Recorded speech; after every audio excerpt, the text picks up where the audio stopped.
Les decía, entonces, nuestro tema de hoy es la estructura de las proteínas.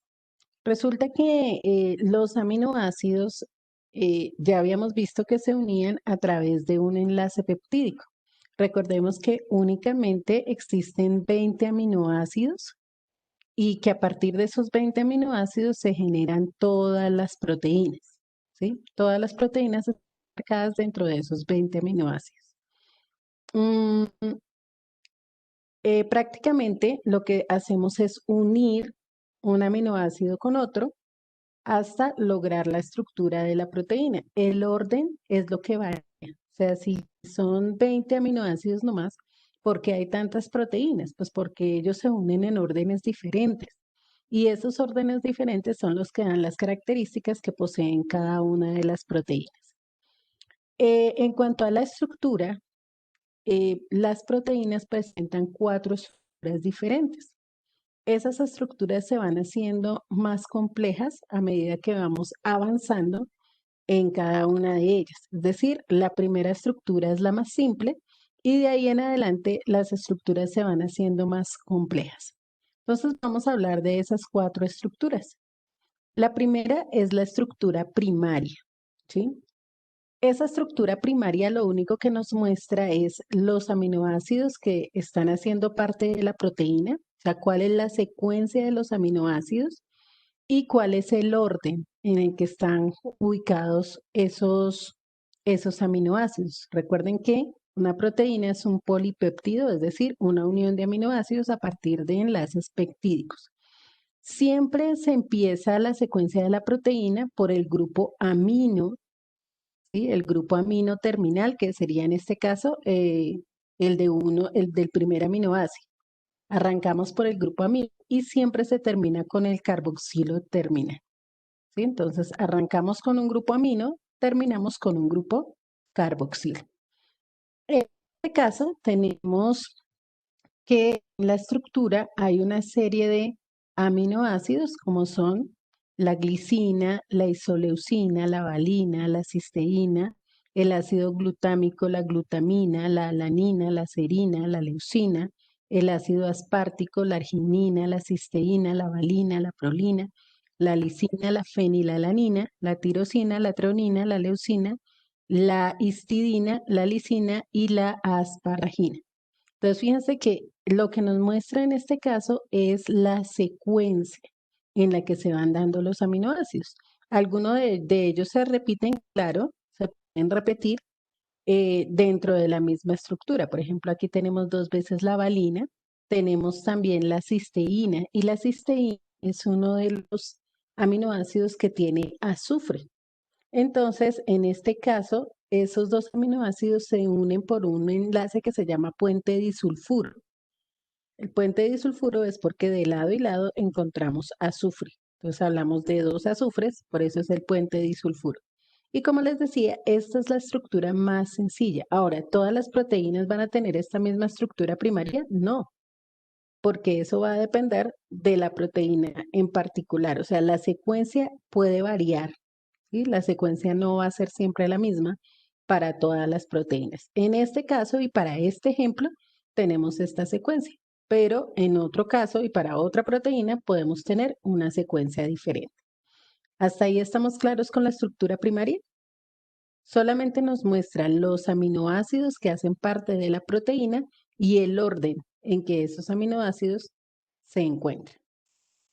Entonces, tomamos el apunte y hacemos el esquema, por favor, de la estructura primaria.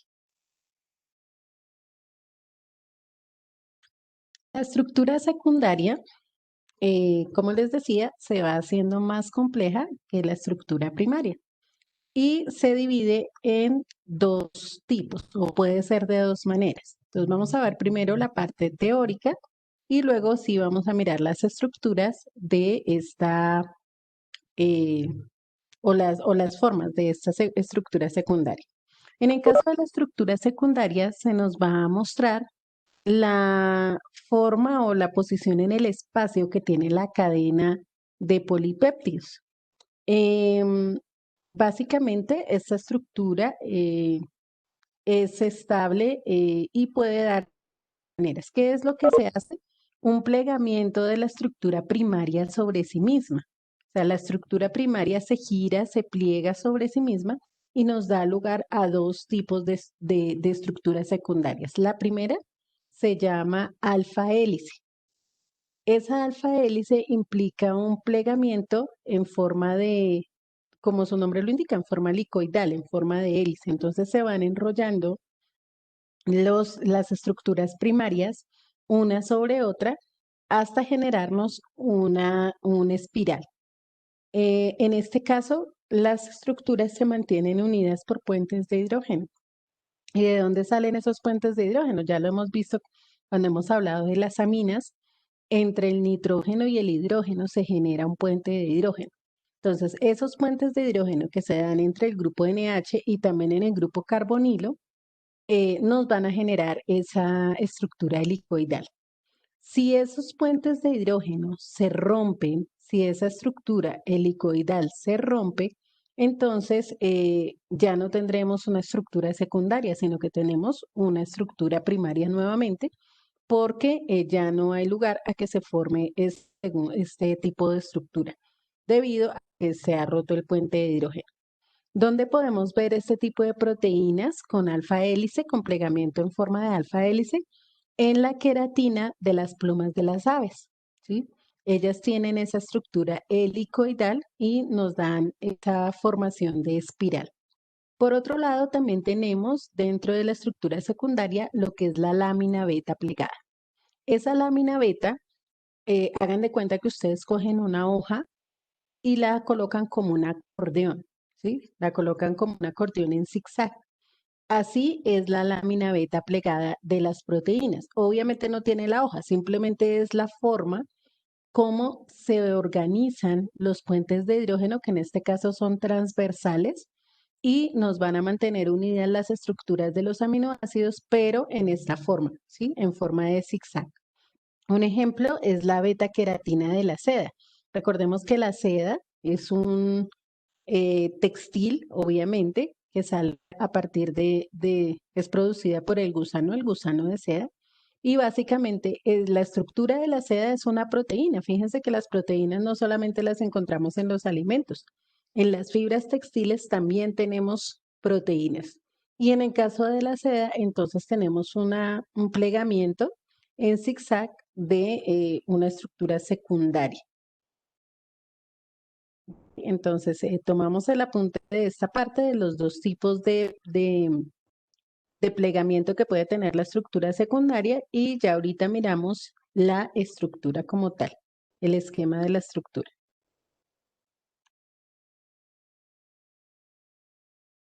Aquí tenemos entonces lo que es la estructura alfa hélice y la beta plegada.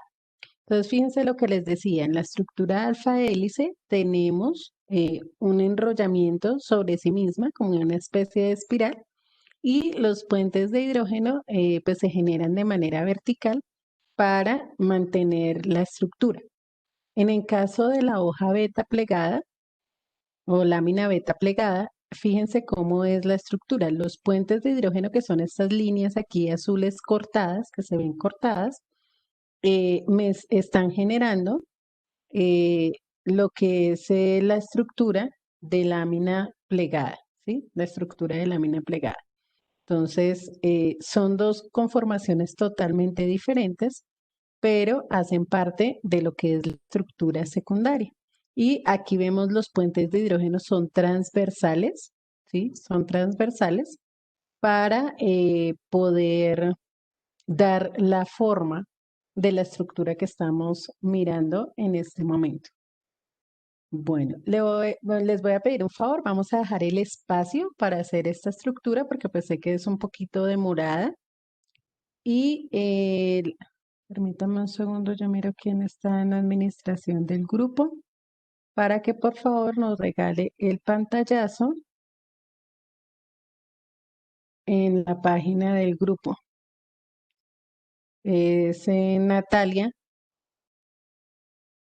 Si por favor nos regalas el pantallazo y lo envías a la página del grupo para que todos tengan la estructura y la puedan hacer luego.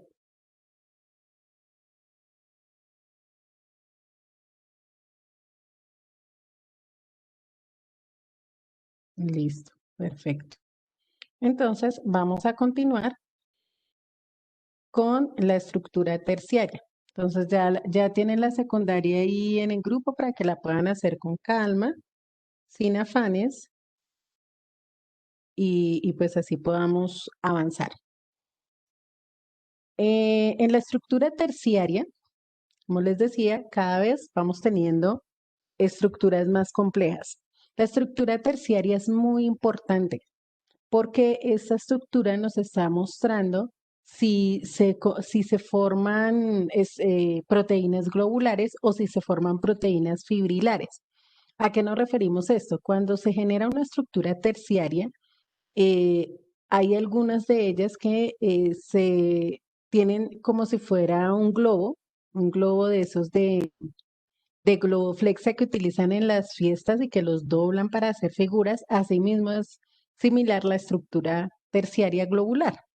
Entonces, ¿qué hace que esta estructura terciaria globular, que son solubles en agua, o sea, es una de las cosas que tiene fundamental esta estructura, y que pueden realizar funciones que no realizan los otros tipos de proteínas? ¿Qué funciones? Por ejemplo, la de transporte, como es el caso de la hemoglobina. La hemoglobina es una proteína que se encarga de transportar oxígeno y de llevarlo a las diferentes células.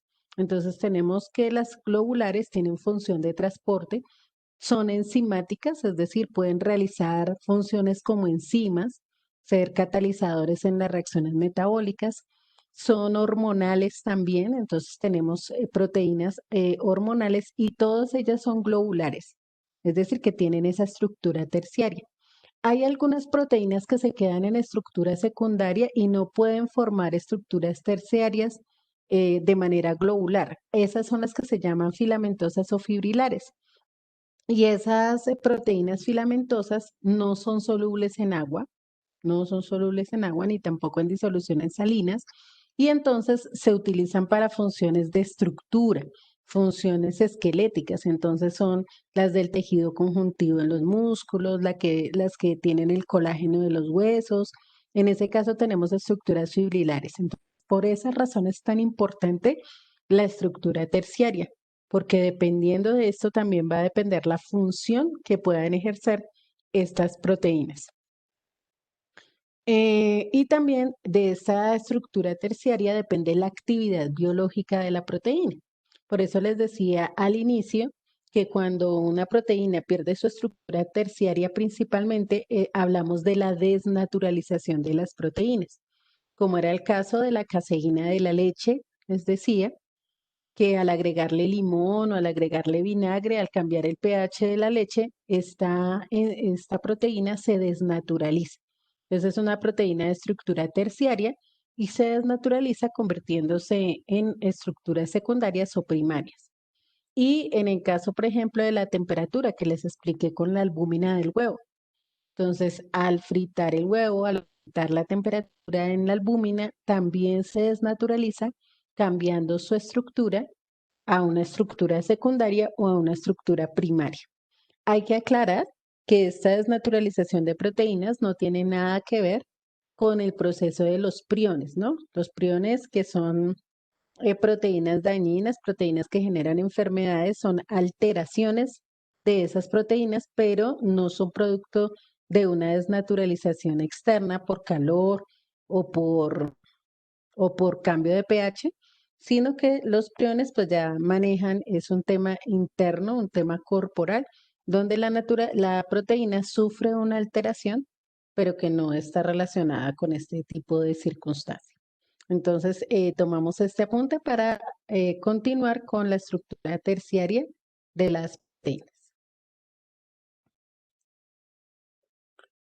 Dentro de la estructura terciaria encontramos algunos enlaces que se dan entre los diferentes aminoácidos. Algunos de ellos son, por ejemplo, los puentes disulfuro, que ya se los había mostrado en la estructura primaria, que se dan sobre todo entre la cisteína, ¿no? La cisteína es un aminoácido que tiene azufre de hidrógeno y nos genera esos puentes disulfuro. También hay fuerzas electrostáticas porque tenemos aminoácidos que son polares y otros que son no polares. Entonces, entre los polares se nos forman cargas eléctricas opuestas. Eh, y generalmente también tenemos entre los que son básicos y los que son ácidos. Los puentes de hidrógeno, que ya sabemos que es entre el oxígeno y el hidrógeno de algunos aminoácidos, y las fuerzas de Van der Waals, que son las uniones más débiles que hay entre los aminoácidos apolares, ¿sí? Entonces, si tenemos varios aminoácidos apolares seguidos, nos van a generar esas fuerzas de Van der Waals que son débiles. Entre más fuerzas de Van der Waals tenga una proteína terciaria, más fácil va a ser su desnaturalización. Y aquí tenemos lo que yo les decía, fíjense que es como un globo de esos de papiroflexia que se dobla, ¿sí?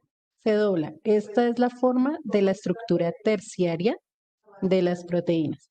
Entonces, Natalia, si quieres, porfa, tomas el pantallazo para la estructura terciaria.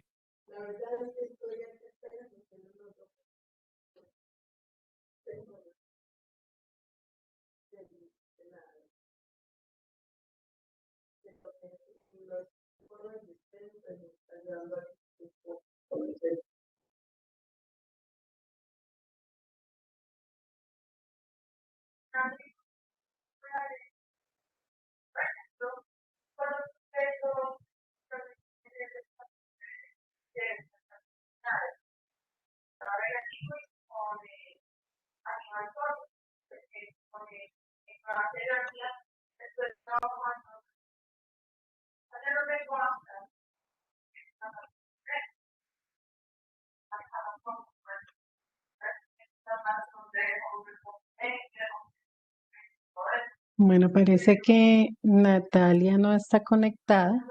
Entonces, si alguien por favor toma el pantallazo, me lo envía por el interno y yo se los envío al grupo.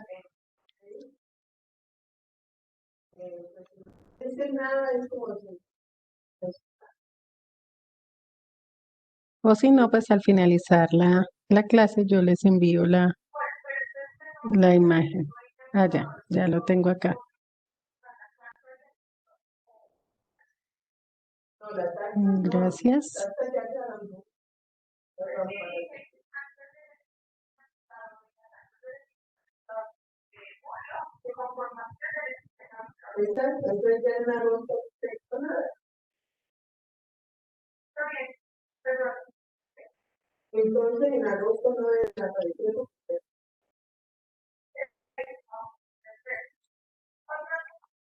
Listo.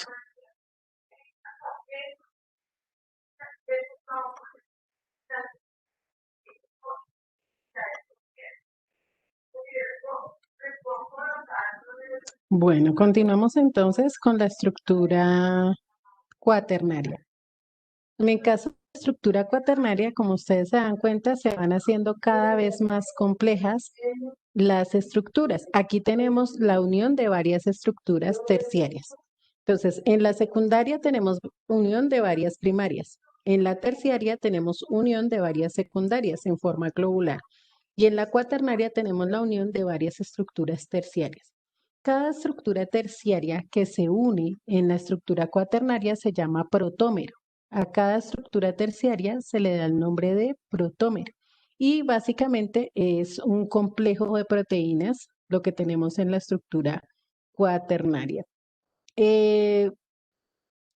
Cada una de estas estructuras que se llaman subunidades proteicas o protómeros, estas que aparecen en amarillo y en azul, se van a asociar para generar la estructura cuaternaria. Y cada una de ellas se va a llamar dímero. Se va a decir, es un protómero. Cuando tenemos dos, por ejemplo, un azul y uno, bueno, los colores realmente son acá para ilustrar, ¿no? Pero no tengan esos colores. Si unimos dos, se llaman dímeros, como en el caso, por ejemplo, de la enzima hexoquinasa, que la utilizamos en la glucólisis, en la etapa 1 de la glucólisis. La hexoquinasa es la que se encarga de romper la molécula de la glucosa. Entonces, en ese caso es un dímero porque ella tiene dos estructuras de estas. La hemoglobina, que es una proteína de estructura cuaternaria, es un tetrámero, es decir, ella tiene 4 estructuras terciarias acopladas, ¿sí? Entonces es un tetrámero. La enzima ARN polimerasa, que es la que se encarga de unir las moléculas de ARN para la síntesis de proteínas, es un pentámero. Entonces va a tener 5 de estas estructuras unidas. Y tenemos unas que se llaman polímeros, que son como la actina, como la miosina, que son proteínas muy, muy grandes.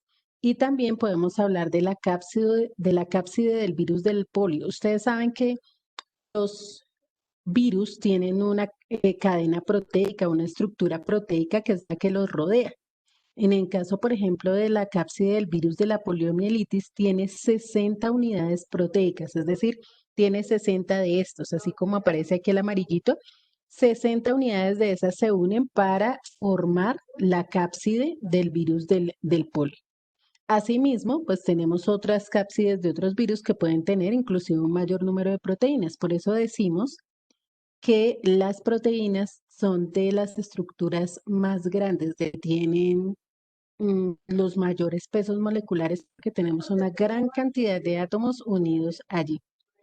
Y básicamente, en este caso, cuando tenemos proteínas tan grandes de estructura cuaternaria, nos vamos a encontrar que son muy débiles. Entonces, son proteínas que fácilmente pueden verse afectadas por medios externos, porque las uniones por lo general son estructuras, son uniones o enlaces de Van der Waals, que ya vimos que eran los más débiles de todos.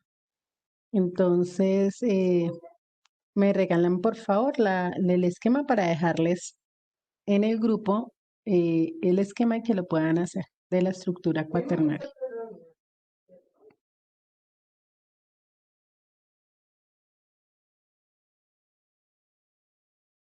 Gracias, Natalia.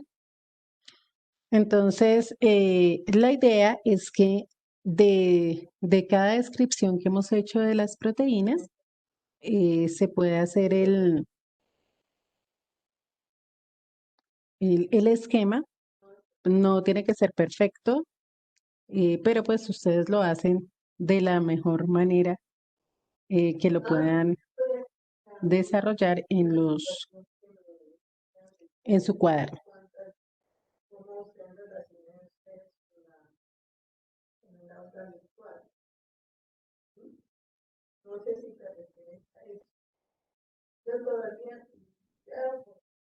Bueno, mientras van terminando de tomar el apunte, entonces esta estructura es la que nos va a definir la función que pueda tener cada una de las proteínas.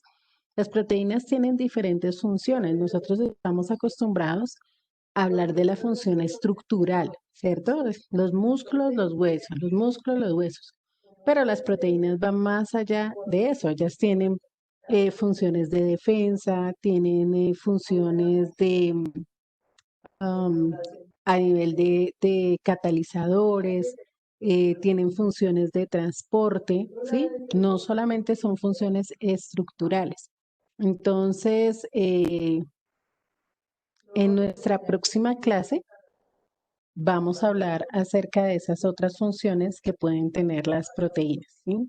Vamos a hablar de las estructurales y cuáles son las principales proteínas que encontramos a ese respecto, pero también de la función metabólica, de la función de transporte, bueno, en fin, las diferentes funciones que pueden presentar las proteínas. ¿Hasta aquí tenemos alguna pregunta?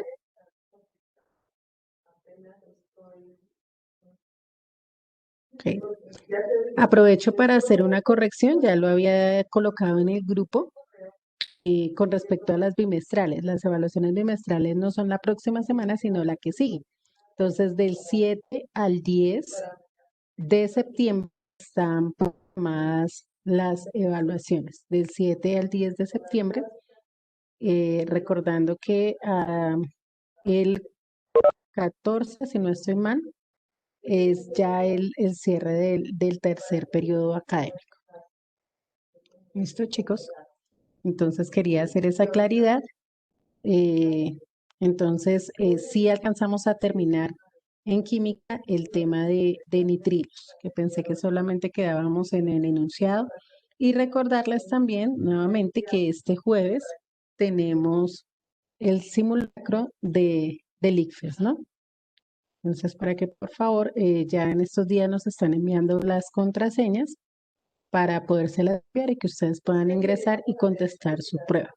Les recuerdo que pues, en esta ocasión, pues usted es totalmente autónomo para hacerlo, pero que también hay unos tiempos determinados. Entonces, la idea es que se haga conciencia, la idea es que se haga eh, pues con toda la disposición del caso, porque pues es medir realmente lo que usted ha venido trabajando durante este tiempo.